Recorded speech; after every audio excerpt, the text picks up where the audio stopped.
Bonjour à toutes et à tous, dimanche 26 avril, aujourd'hui on se retrouve dans la paix du Seigneur, la parole de Dieu toujours à nos côtés, mais en attendant, ayons un petit moment d'adoration et on écoute Emmanuela. Je vous retrouve tout à l'heure. J'entrerai dans ces portes avec la joie dans mon cœur, je viendrai louer le Seigneur. Je dirai, voici le jour que l'Éternel a fait, qu'il soit pour nous tous un sujet de joie.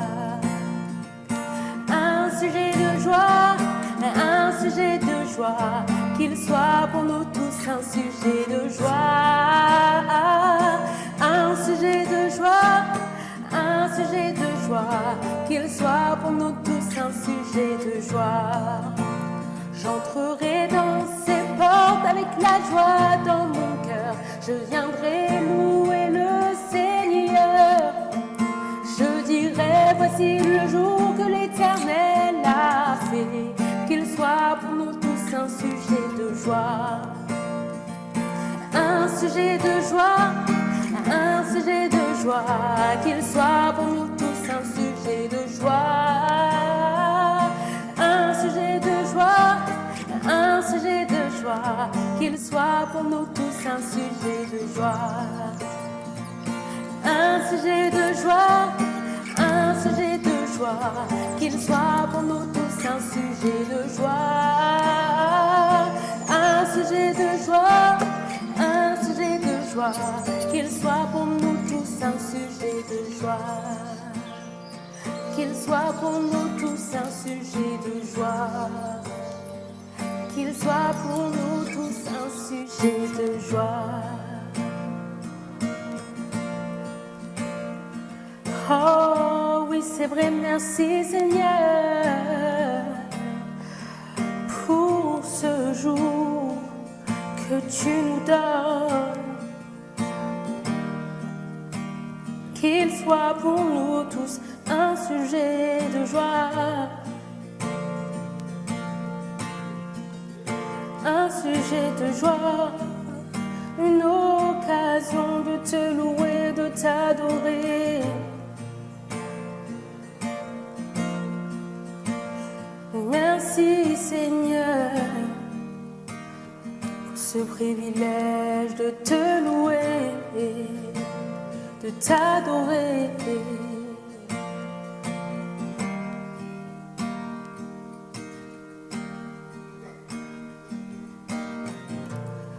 J'entre dans tes portes,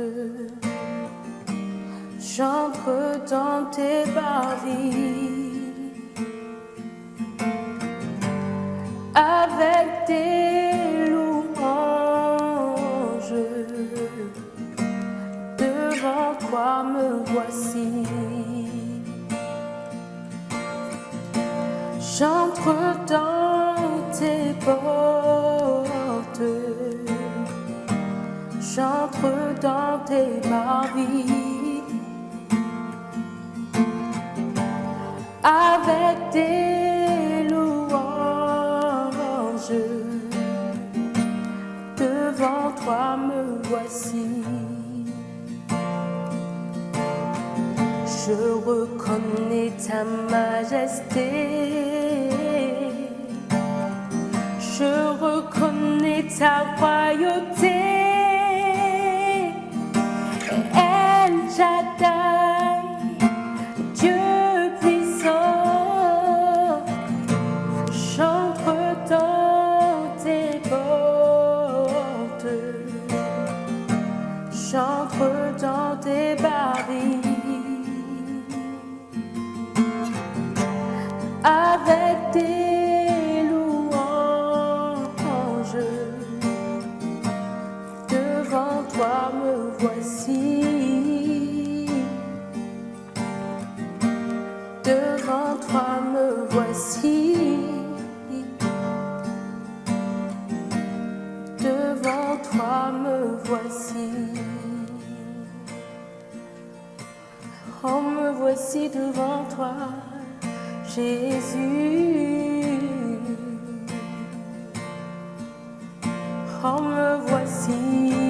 devant toi, Jésus, tel que je suis, me voici devant toi.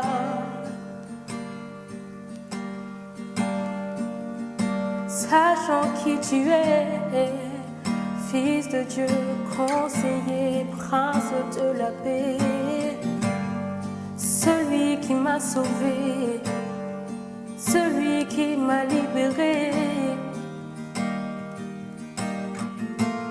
Ton nom est Jésus, ton nom est Jésus. Ton nom c'est Jésus.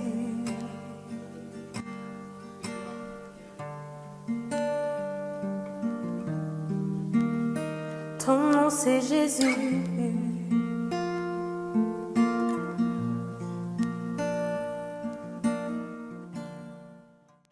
Alors aujourd'hui, c'est Adrien qui apporte le message et il sera l'instrument de Dieu et on va l'écouter avec patience, avec passion, en ouvrant nos cœurs.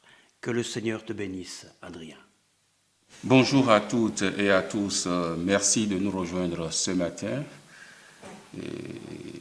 La Bible déclare dans le psaume 122 que « Je suis dans la joie quand on me dit « Allons dans la maison de l'Éternel ». Eh bien aimé, ce matin, c'est une réalité.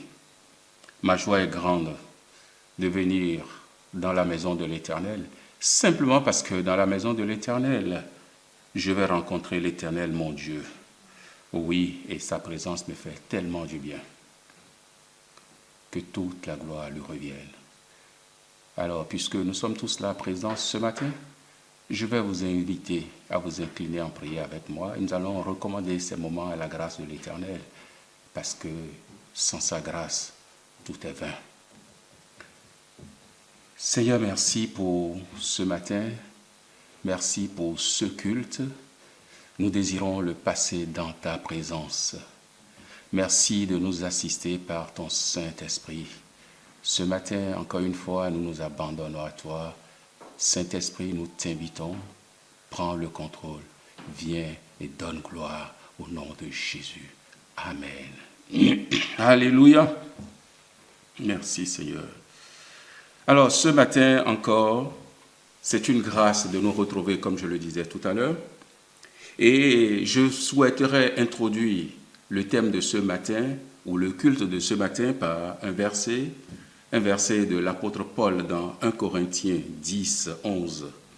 Et ce verset déclare « Ces choses leur sont arrivées pour servir d'exemple, et elles ont été écrites pour notre instruction, à nous qui sommes parvenus à la fin des siècles. » Oui, c'est un verset que l'apôtre Paul a écrit, et ce verset tient compte de la gloire de Dieu au milieu de son peuple, bref, des relations entre Dieu et nos pères.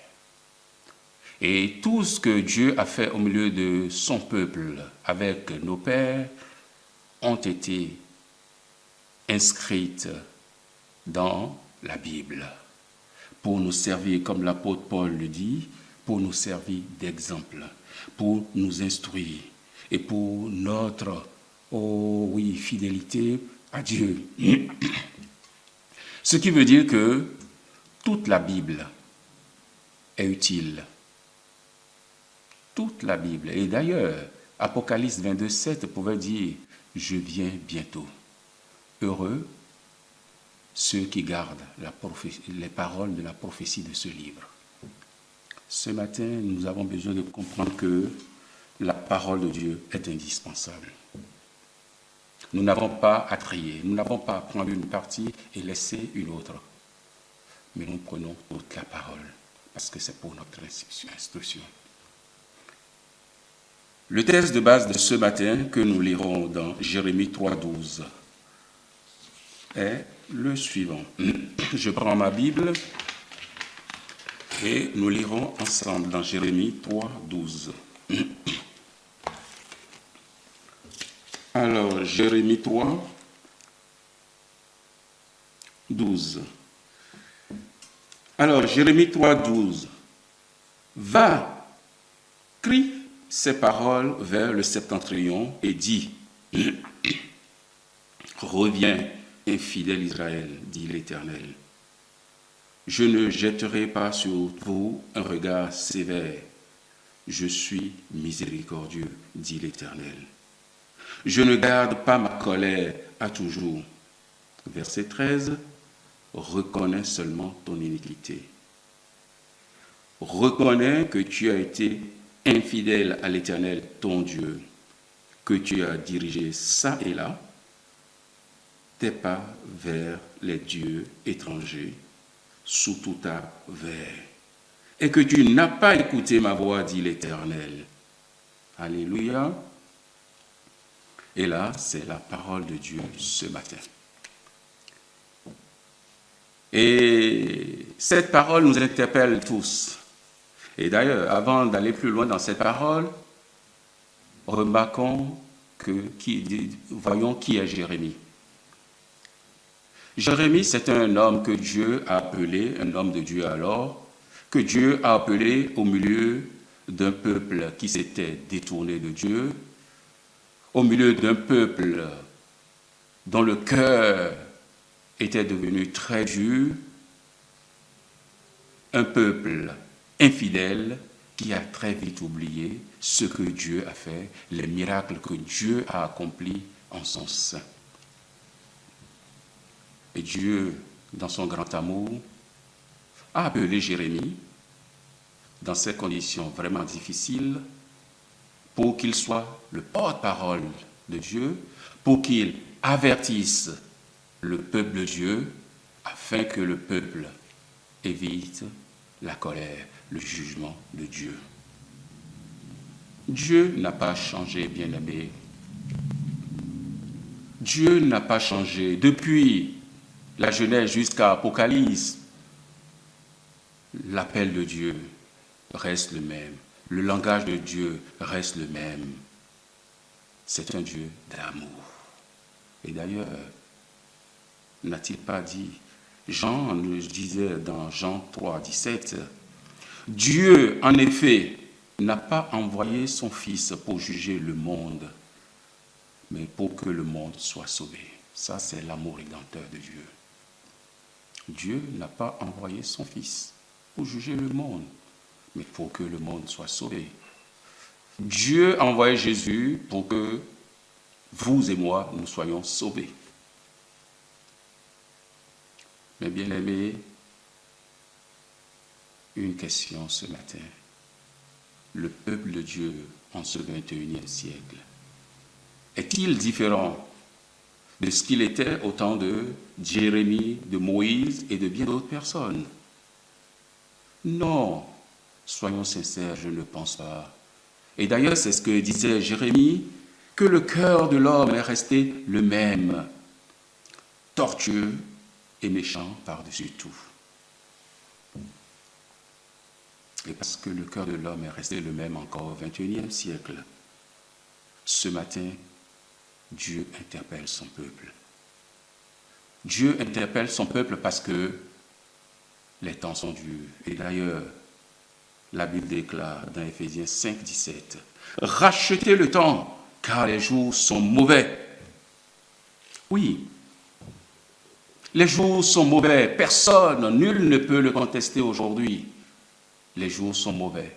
Le monde traverse une situation très critique, un chaos mondial, des moments très difficiles qui traduisent notre vulnérabilité d'une part et d'autre part nos limites. Le monde est mauvais. Le temps est mauvais. De sorte qu'il y a un seul mot sur toutes les lèvres aujourd'hui, le confinement. Le confinement. À quand la fin du confinement? Bien-aimés, ce matin, je ne veux pas jouer au grand prophète pour donner la fin du confinement, mais je veux simplement rassurer le peuple de Dieu que ce qui a un début a assurément une fin. Ce qui veut dire que le confinement aura une fin. Le problème n'est pas le confinement ou la fin du confinement, mais le problème, c'est comment nous nous nourrissons pendant le confinement. Ou encore mieux, de quoi nous nous nourrissons pendant le confinement. Simplement cette question, parce que Jésus même pouvait dire dans Jean 4, 34, « Ma nourriture est de faire la volonté de celui qui m'a envoyé et d'accomplir son œuvre. » Ça veut dire que pendant le confinement, nous avons besoin de nous nourrir. Nous avons besoin de nous nourrir. Et quelle est notre nourriture? Quel est notre plat de résistance? Je ne suis pas un nutritionniste. Loin de là, mes pensées. Mais ce que je veux dire ce matin, c'est que si tu ne prépares pas de quoi tu vas te nourrir, laisse-moi te souffler que le monde est prêt à te nourrir. Mais de quoi le monde va-t-il te nourrir? Que des coloquintes sauvages, bien-aimés, pour assurer ta mort spirituelle dans le confinement. Mais ce que Dieu veut ce matin, c'est que nous nous nourrissons de la parole de Dieu. Non pas pour mourir spirituellement, mais pour nous fortifier spirituellement, afin de sortir de ce confinement plus fort que jamais. Dieu veut nous fortifier ce matin. Et c'est pour cela, Dieu veut nous alerter sur 2 points. 2 points que le monde a préparés pour nourrir le peuple de Dieu. Mais nous avons le droit de dire non. 2 points que je vais souligner très rapidement. Amen. Bien-aimés, avançons. Le premier point, c'est un point qui n'a l'air de rien du tout, mais les dégâts sont monstrueux. Ce sont les jeux vidéo. Ah oui, rassurez-vous, je n'ai rien contre les jeux vidéo, mais l'analyse est très simple. Je voudrais simplement qu'on comprenne que il y a 2 ans, c'est-à-dire en 2018, l'OMS, l'Organisation mondiale de la santé, a combattu ces jeux vidéo.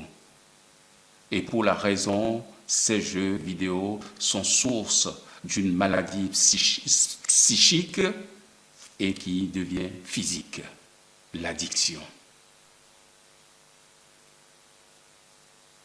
Et ce que je ne comprends pas, c'est que ce qui a été combattu hier est devenu une solution pour le confinement. À tel point que, bien aimés, les acteurs des jeux vidéo ont cassé les prix des jeux vidéo d'une part, et encore plus, ont fait des gratuités pour les jeux vidéo, certains jeux vidéo.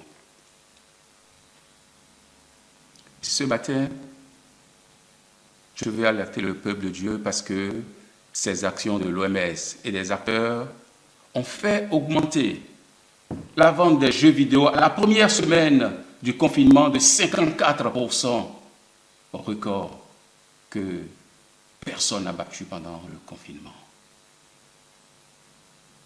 Mon souci n'est pas la vente, mon souci n'est pas les jeux vidéo, mais c'est les conséquences des jeux vidéo dans nos maisons. Les jeux vidéo ont fait leur entrée triomphale dans toutes les maisons aujourd'hui. Mais la conséquence immédiate, c'est que dans ces jeux vidéo, nous aimons faire plaisir aux enfants et parfois à nous-mêmes, et dans ces jeux vidéo, les enfants sont confinés. L'enfant qui commence son jeu vidéo ne prête plus attention à rien. Et encore mieux, quand le papa ou la maman a ces jeux vidéo aussi, chacun est dans sa bulle. De sorte que la finalité, quand on veut déranger quelqu'un dans sa bulle, c'est la colère.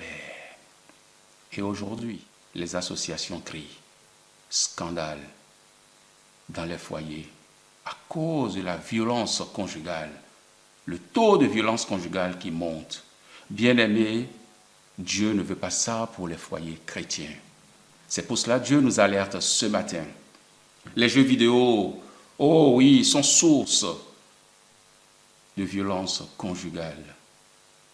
Les jeux vidéo sont source de division dans les foyers parce que on ne sait plus communiquer, chacun est dans son jeu. Bien-aimés, ce matin, je veux interpeller le peuple de Dieu sur ce que nous prenons comme distraction. Il faut que, dans ce confinement, la parole de Dieu soit notre recherche, soit notre nourriture. Et d'ailleurs, c'est pour cela Josué pouvait dire, moi et ma maison, nous servirons l'Éternel. Comment pourrions-nous servir l'Éternel si nous ne savons pas méditer ensemble, en famille, la parole de Dieu?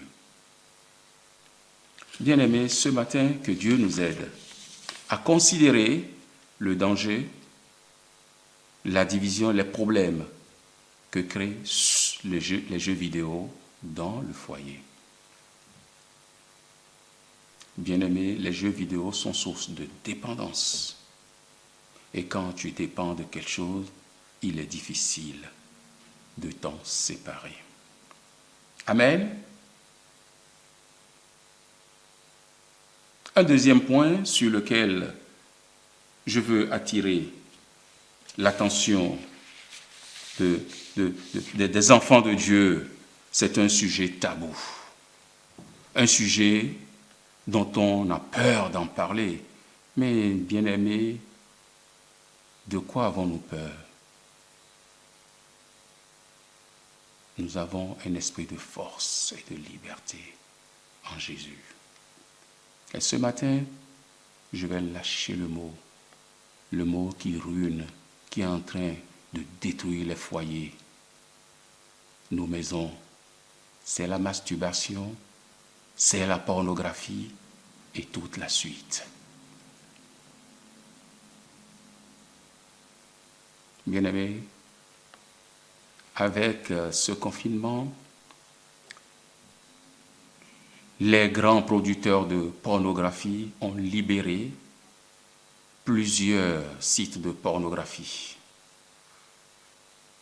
Ils ont fait des gratuités pour des films de pornographie dans l'intention, sinon sous prétexte que ça va nous aider à passer le confinement. Bien-aimés, je ne sais pas si c'est vrai. Mais ce que je veux dire ce matin, c'est la pornographie, la masturbation, qui sont des pratiques dangereuses pour nos foyers. Des pratiques dangereuses parce que, en réalité, le premier problème de la pornographie, c'est que nous pensons que c'est de la réalité. Bien-aimés, j'ai été jeune. La pornographie n'est pas de la réalité.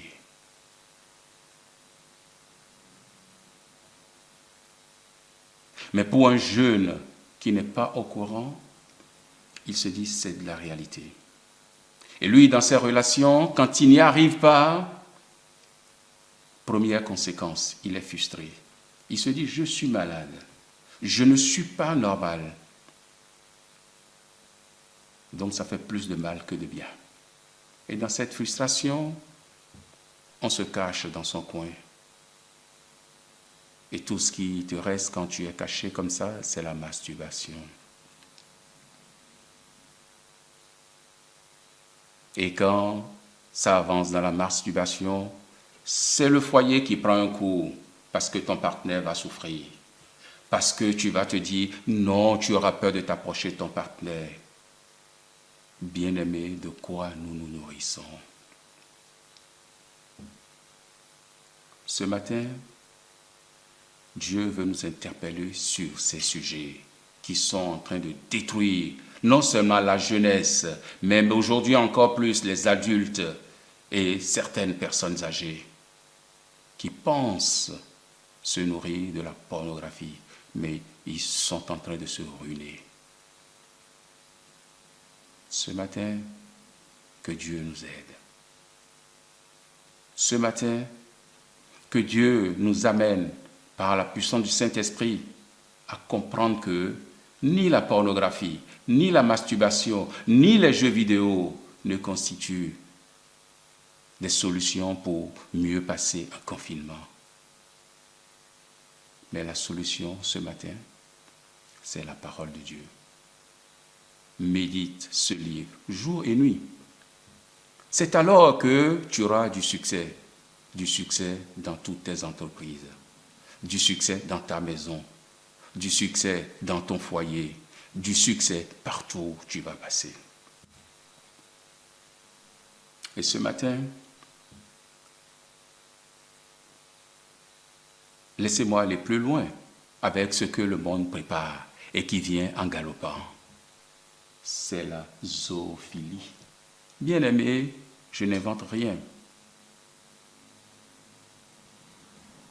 C'est la zoophilie qui n'est pas encore officielle, mais qui est libérée à travers les sites de voyeurisme.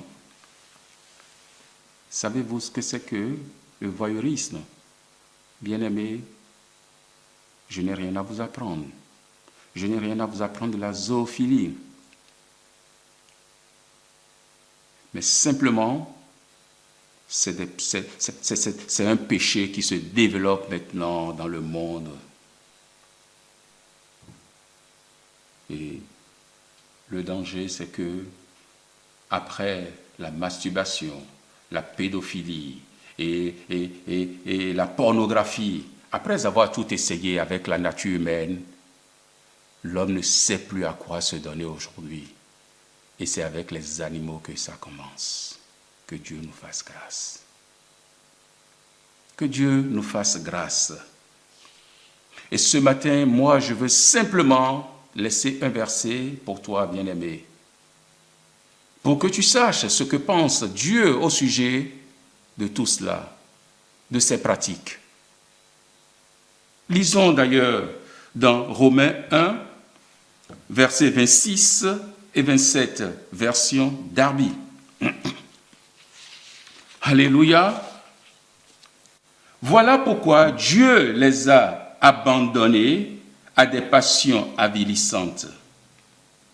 Leurs femmes ont renoncé aux relations sexuelles naturelles pour se livrer à des pratiques contre nature. Verset 27. Les hommes de même, délaissant les rapports naturels avec le sexe féminin, se sont enflammés de désirs les uns pour les autres. Ils ont commis entre hommes des actes honteux et ont reçu en leur personne le salaire que méritait leur égarement. Bien-aimés, c'est la parole de Dieu. Ce n'est pas moi qui le dis.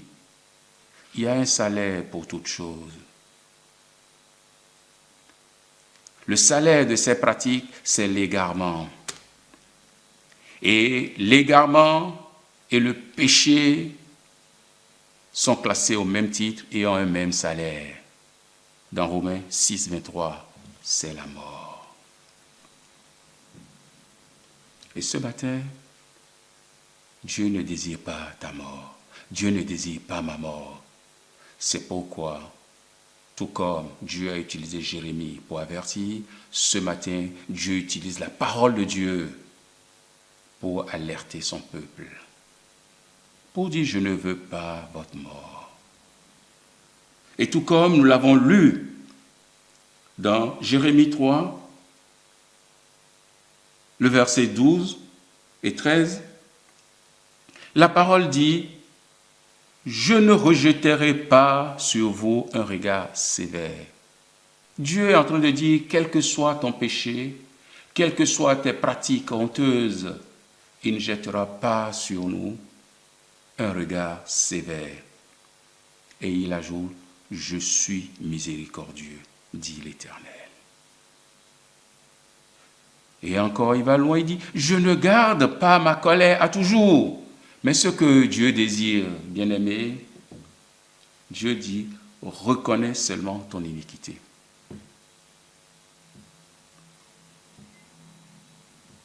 Dieu dit, reconnais seulement ton iniquité. Alléluia. La parole de Dieu ce matin nous interpelle tous, sans exception. Et moi, le premier, et tous ceux qui me suivent après, à une repentance. Bien-aimé, je ne sais pas de quoi tu te nourris pendant le confinement, mais ce que Dieu dit ce matin, c'est que la repentance au milieu de son peuple. C'est-à-dire que, comme le publicain dans Luc, tu dises, oh, Dieu, apaise envers moi, sois apaisé envers moi, parce que j'ai péché, je suis pécheur. Dieu veut simplement que chacun reconnaisse son péché. Et il ajoute qu'il est miséricordieux. Il ajoute qu'il ne jettera pas un regard sévère sur nous. Il ajoute qu'il ne garde pas sa colère à toujours. Bien-aimés, la repentance ce matin nous conduira à nouveau vers l'Éternel, notre Dieu. La repentance ce matin nous fera rentrer dans l'intimité de notre Dieu. C'est toujours le cri de Dieu. Il dit, revenez à moi et je reviendrai à vous. Mais bien-aimés, qu'il s'agisse des jeux vidéo, la dépendance des jeux vidéo, qu'il s'agisse de la masturbation, qu'il s'agisse de la pornographie et jusqu'à la zoophilie aujourd'hui, je veux simplement qu'on reconnaisse qu'il est fort difficile de se défaire d'une ancienne habitude. Je veux dire, qui a bu, boira. Bien-aimés, soyons sincères envers nous-mêmes. Il est difficile de se défaire d'une ancienne habitude. C'est pour cela que ce matin, dans Jean 4, 14, Jésus pouvait dire, « Mais celui qui boira l'eau que je lui donnerai n'aura jamais soif. Et l'eau que je lui donnerai deviendra en lui une source d'eau qui jaillira jusqu'à la vie éternelle. » Alléluia. Ce dont nous avons besoin, l'eau dont nous avons besoin, la nourriture dont nous avons besoin, c'est en Jésus ce matin. Et ce matin, il n'est jamais tard. Nous pouvons nous rapprocher de Dieu. Nous pouvons revenir dans l'intimité de notre Dieu à travers la repentance. Dieu nous appelle à une repentance sincère, une repentance réelle. Le tout, une chose est de dire, oui, j'ai péché, mais une autre chose en est de dire, je veux me repentir. C'est-à-dire, je veux regretter mon péché et je veux les abandonner. C'est ça la repentance sincère. Et à travers la sincérité de la repentance, Dieu fait son œuvre en nous. Ce matin, un seul mot pour résumer tout ce qui a été dit, c'est la repentance. Seule la repentance nous aidera à sortir d'un confinement plus fort que jamais.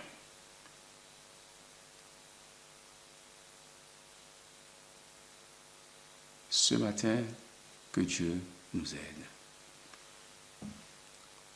que Dieu nous amène par le Saint-Esprit à comprendre que nous avons péché et confesser nos péchés parce que c'est le Saint-Esprit qui convainc de péché et de jugement. Dieu ne veut pas la mort du méchant, mais le plan de Dieu, c'est que le méchant parvienne à la connaissance de Dieu. Le plan de Dieu, c'est que le méchant, le pécheur se répande et qu'il rentre dans la grâce de notre Dieu. Ce matin, peut-être, bien-aimé, je ne sais pas où tu te trouves, mais je pense que tu me vois, je ne te vois pas, mais que tu m'écoutes. Dieu parle tantôt d'une manière et tantôt d'une autre, et l'homme n'y prend point garde. Je prie ce matin que tu sois de ceux qui prennent garde à la parole de Dieu. Que tu aies commencé avec nous ce matin ou que tu nous aies rejoints en pleine vidéo, je veux simplement te dire, si tu as été percuté par une de ces paroles ou une de ces phrases, ce matin, je crois que tu as besoin simplement de dire, Seigneur, qu'est-ce que tu veux me dire? Et bien aimé, avant de finir le culte de ce matin, permettez que je lance un appel à celui qui a entendu un seul mot ou une phrase de ce culte. Je ne veux pas dire que tu es un pécheur. Je ne veux pas dire que ton péché, que je ne le suis pas moi. Nous sommes tous pécheurs et nous sommes tous privés de la grâce de Dieu. Mais c'est l'œuvre de Jésus à la croix qui nous ramène à Dieu. Et ce matin, si tu es là et que tu écoutes ces mots et que ton cadre te permet de confesser, alors je t'inviterai à répéter après moi ces quelques phrases. Mais si tu n'y arrives pas, ton cœur a des oreilles et ton cœur peut parler. Que ton cœur crie à l'Éternel pour dire, Seigneur, me voici. Sois apaisé envers moi. Je ne suis qu'un pécheur. Amen. Prions ensemble, s'il vous plaît, bien-aimés. Vous pouvez répéter avec moi. Seigneur, merci pour ta parole ce matin. Seigneur, merci pour ces quelques points sur lesquels tu nous avertis. Ce matin, en toute humilité, me voici devant toi. Je reconnais que j'ai péché contre toi. Je reconnais que dans ton grand amour, tu as donné ce que tu as de plus cher à la croix pour moi, Jésus. Seigneur, merci de ce que ce matin, à travers l'œuvre de Jésus à la croix, je rentre dans la nouvelle alliance pour communier avec toi. Je confesse mes péchés. Je confesse que je suis pécheur. Mais à cause du sang de Jésus qui a coulé à la croix pour moi, ce matin, j'ai accès au trône de grâce. Bien-aimé, sois béni. Que la grâce, la fidélité et l'amour de Dieu t'accompagnent.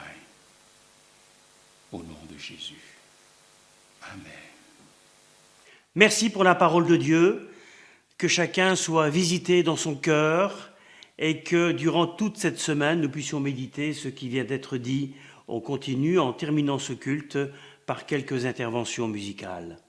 À la semaine prochaine, rendez-vous mardi dans la prière. Et bien plus que ce matin, juste être au milieu de nous, lorsque nous l'adorons, il se manifeste. Lorsque nous l'élevons, il se manifeste. Et Dieu veut se manifester dans nos vies ce matin. Dieu veut glorifier son nom. Pour cela, il désire que nous l'adorions. Que nous élevons nos mains, que nous élevions nos cœurs à lui. Oh, chantons, nous te rendons gloire. Nous te rendons gloire et honneur. Et honneur. Nous levons nos mains. Nous levons nos mains vers toi, Seigneur. En exaltant ton sein. Nous te rendons gloire. Nous te rendons gloire et honneur. Et honneur. Nous levons nos mains vers toi, Seigneur, en exaltant ton nom. Nous te rendons gloire. Nous te rendons gloire et honneur. Nous levons nos cœurs, Seigneur. Nous levons nos mains vers toi, Seigneur, en exaltant ton sein. Nous te rendons gloire. Nous te rendons gloire. Nous te rendons gloire et honneur. Nous levons nos mains vers toi, Seigneur, en exaltant ton saint nom, car tu es grand. Seigneur, tu fais des merveilles. Nul n'est comparable à toi.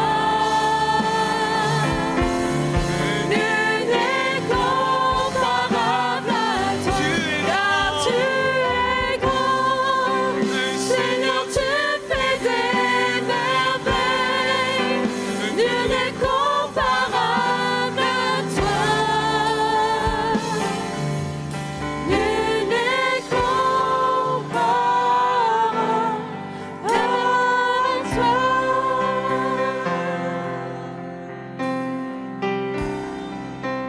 Nous te rendons gloire. Nous te rendons gloire.